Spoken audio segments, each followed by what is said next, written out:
घर बनाने में लोग अक्सर ब्रिक, कंक्रीट और फ्रेम स्ट्रक्चर की बात करते हैं और कहते हैं तो ब्रिक कंक्रीट का मतलब क्या है। नाम में ब्रिक पहले आता है क्योंकि मुख्य भार उठाने का काम ईंट की दीवारें करती हैं।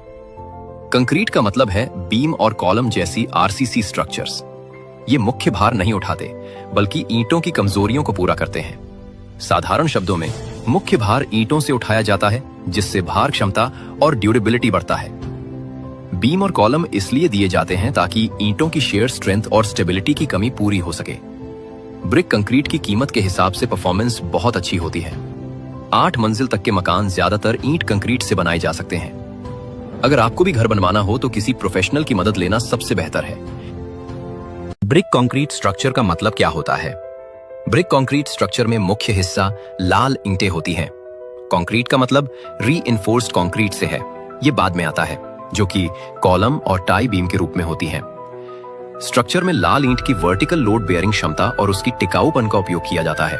वहीं कंक्रीट के कॉलम और बीम सहायक भूमिका निभाते हैं। वे ईंट की कम रेजिस्टेंस और कम इंटेग्रिटी जैसी कमजोरियों को दूर करते हैं।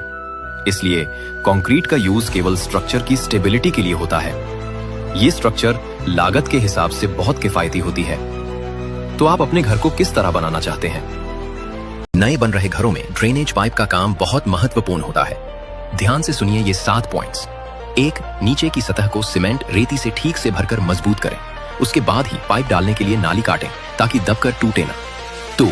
पीवीसी पाइप लगाना आसान होता है और सस्ता भी पड़ता है। पीपीआर या पीई पाइप मजबूत होते हैं लेकिन महंगे होते हैं।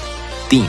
पाइप बिछाते समय उसमें 3% का स्लोप जरूर रखें ताकि पानी आसानी से बह सके। 4.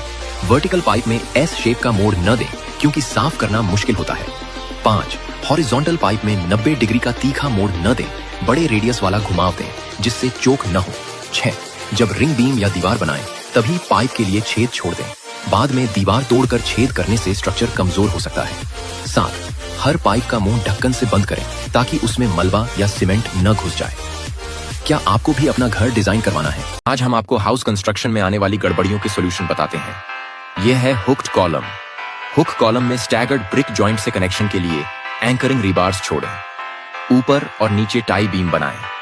टाई बीम और हुक कॉलम मिलकर दीवार की मजबूती को बेहतर बनाते हैं। यह है स्लैब। 12 सेंटीमीटर मोटाई काफी है, लेकिन इसे कास्ट इन प्लेस करें। प्री कास्ट स्लैब न यूज करें।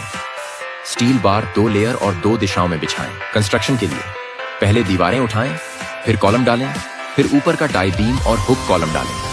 सबसे जरूरी बात, ठेकेदार को डिजाइन के अनुसार ही काम करना चाहिए। अगर वे अपने मन से बदलाव करेंगे तो नुकसान पक्का है।